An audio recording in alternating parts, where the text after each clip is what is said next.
We are back, guys, and time to share a cup with that voice you heard to the top of the show. His name is Kayode Salina, and he is a jazz artist, singer, songwriter, actor, multi-talented guy. Next to him, when you have a multi-talented guy, you need a multi-talented producer. Beaver Henderson is with me this morning as well. Welcome, gentlemen. Good morning, Joe. How are you, my brother? Thank you very much for being here this morning. First of all, before I engage you, Mr. Salina, it's jazz season. That's a thing? It is now a thing. It is now a thing? It is now a thing, yeah. So jazz has its own season. Yeah. When did that happen, like officially? Because we've been hearing about the jazz festivals and jazz has been becoming more and more a thing in TNT. When did we have a jazz season? Did I miss it? No, actually it has been molding itself. Yeah. But this year is officially launched as a jazz season. As a jazz season. And our show on the 30th of March at O2 Park is the first out of the box. Right. And we have headlining is Spyro Gyra, the 10-time multi-Grammy nominated, sold 10, 11 million albums, platinum, gold.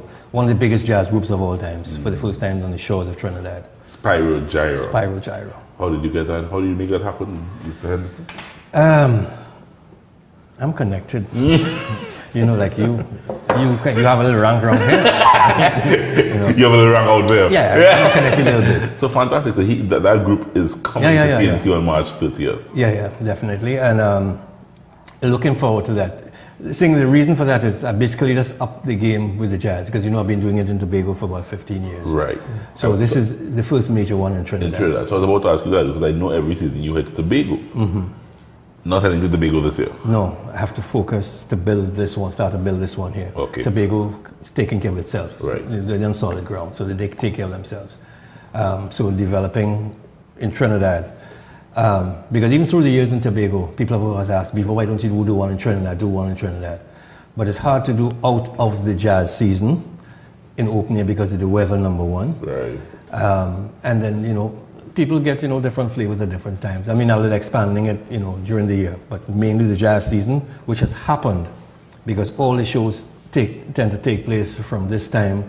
And I think the last one is North Coast Jazz on the running. Safe to say, Carl, almost like Carnival cool down, and now it's time to take it a little easy. Exhale. Wusa. Wusa. Perfectly placed between, as I said, March and May? Yeah. That's the season, basically? Summer. Between Carnival and summer, this is the exhale. Right, because summer kicks back up again another notch. But in reality also, what you find is there's little or absolutely no entertainment for people over 35 in this country. Yeah. I would know that. I'm under 35. Why this one laugh? Don't tire yourself. I wasn't ready for that. No, but seriously, and a lot of people, and people of my grouping and age have complained about that. That's over 60. Yeah. You see why? No, but I agree with you. I agree. No, seriously. Yeah. And actually, the event is at O2 Park. Yeah. And from 2 to 10. Yeah. So in other words, people could be back in their beds by midnight. No, for safety and people of a certain age, because we have people who are coming in the 70s and the 80s. Yeah. I think a guy called to buy 2 tickets. He's bringing his father, who's 91 years old. Wow. For this. It's called Sunset Jazz. It's on March 30th at O2 Park. As I said, 2 o'clock, but 4 o'clock official showtime. Showtime, but gates open at 2. Showtime at 4 o'clock, and that kicks off the jazz season, according to Carl Beaver Henderson. And this gentleman that you heard at the top of the show, his name is Kayode Salina, and he's one of the featured artists that will be on the show for sure. Actually performing with me on my unit. So Kayode, tell me a little bit, because as I said, singer-songwriter, you've been doing jazz for how long now? I'd say jazz in itself, I've been introduced to it for about 5 years. Yeah. I left to do work on the West End in London with Disney's Lion King, the Broadway production. Yeah. So I was there for approximately touring and based in London for approximately 5 years, and that's when I got introduced into like serious jazz, because I was always doing R&B and pop and even some EDM. So try to be as multifaceted as possible. But jazz really started to sink in about 5 years ago. So take me back a bit. Left TNT, left home. Yeah. And went to the UK. Yes. And got exposed to like Broadway. Jazz, to Broadway musicals, yeah. And then jazz, because there's a couple of very, very premier jazz spots that are well known in Europe that you can go visit. And they also bring a lot of the major international acts there. So I've had the chance to see up and comers like Duran Bernard and what's her name, Erykah Badu and stuff like that. So getting that exposed to that type of music has been like revolutionized how I create and how I perform music. Did music, Broadway, theatrical acting and so on take you away from TNT? What took you away from home? It did. They usually come and they audition in Trinidad and in the islands around. And just by chance I went in, this was 2010 I believe. And after a first stint in 2011, I came back. I was here for a couple of years, and then I got called out again in 2014, and I've only just returned approximately like 2 months ago. So actual Broadway level, yeah, Broadway stuff. Yes. And what's your role in The Lion King? Originally, I started off as ensemble, so you started off as bass. Right. But then when I left, I finished as swing. I finished which means I cover all the roles, all the male roles, and then I also finished, if you know The Lion King, the lead role of Simba, and the supporting roles of Banzai and Ed. Those are like major roles for the males to cover. I covered Simba and I covered Banzai. So full musical, theatrical performance, yes. Singing, dancing, everything. Running around the stage, and then that was a full. What that experience was like for you though? I mean, first time doing that in terms of thrown into that? First time on that level, yeah.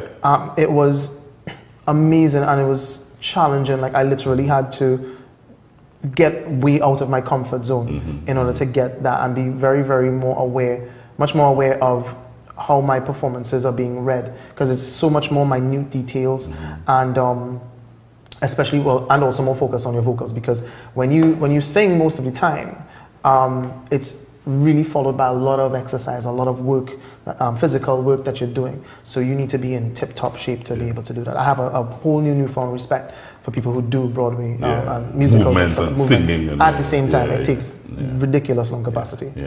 So how did you back home and this gentleman brought you back to feature in Sunset Jazz? Yes. After I touched down, I wanted to take a break after doing Broadway for so long, or Broadway level musicals, and but I also wanted to create my own music and do my own things, because being on tour for so long, you don't get a lot of time to produce your own music. Right. So when I came back, I was ready to just settle and do that. And then, but I've known Beaver for quite a while. I was telling him this earlier. He probably doesn't remember, but his memory is fleeting. I did an audition, of which he was one of the judges for. Right. And he told me, "You sound great, but when I look at you, I need to see you performing more." I was like, "You gave me an X to perform," and he's like, "No, you need to perform the hell out of that X." You know. So, and I've taken that all abroad where I've gone. So coming back and coming home and linking again with Beaver and all my other musical influences from Trinidad is basically coming back home. So when he asked me to join the cast of the show, it was a no-brainer. It was a no-brainer. I mean, it's amazing. I mean, as this young man, hearing him sing at the top of the show, it's I mean, voice of gold kind of thing. He's done Broadway, the UK. It's so much sometimes talent outside there doing things that we seem swept under the carpet. That's the problem. We have so much here and we take it for granted. But there's no platform, you know. So there are greats we have here. There are people who come back here and there's nothing for them to do. The unit I have is called the Festival Project. And it's basically a band of musicians over 3 different generations of musicians. So what I'm doing is passing on knowledge. And then my front line changes from show to show. So he's part of the front line. I also have Anselm Douglas. Wow. You know, so it varies. Derek Patience, who started with me since in school in 1970. You know, back together with Robbie Mamsha. So it varies. Also on the show we have Vonnet Bigford. Vonnet, and then there's a new group called Ejo. Some of the musicians who I have worked with also, say young musicians, UTT, Costad, UE graduates. Young group then? Yeah, so again, 1 or 2 different generations. So what I'm basically doing is giving a platform for the very talented people of the country, because a lot of times you don't hear about them, they're hidden, or they get frustrated and they fly out. And to keep them in check, bring Spyro Gyra, one of the best in the world, as a benchmark. So, and that's the game. Sounds like a fantastic concert, guys. It's a March 30th, Sunset Jazz. It kicks off what Beaver is saying now is the jazz season here in TNT. Can't wait to go and check it out. Go and support it, guys. O2 Park, 4 p.m. showtime, but you can get down there from 2 o'clock. Gates open at 2 p.m. Gates open at 2. And that man you're seeing here, Kayode Salina, he will be one of the feature acts as part of Beaver's unit on the show. Spyro Gyra, for you jazz fans, you will be very familiar. Go and check them out. One at Bigfoot and the young group, young talented artists doing their thing. Ejo. Go and check it out, guys. The jazz season starts here in Sweet TNT, March 30th at O2 Park. Gentlemen, thank you very much. You very much. You got to pass back and leave him away. And when you do some of your own music, I'm working on it, so definitely I'll drop by Kayode Salina. I'll come back and teach you the electric slide. And you will come back and teach me the electric slide. Why did I allow him that extra 10 seconds to say that? We're taking a short break, guys. When we come back, we jump into the kitchen. That's right, Ocean Delight, cooked like a gourmet chef, is next.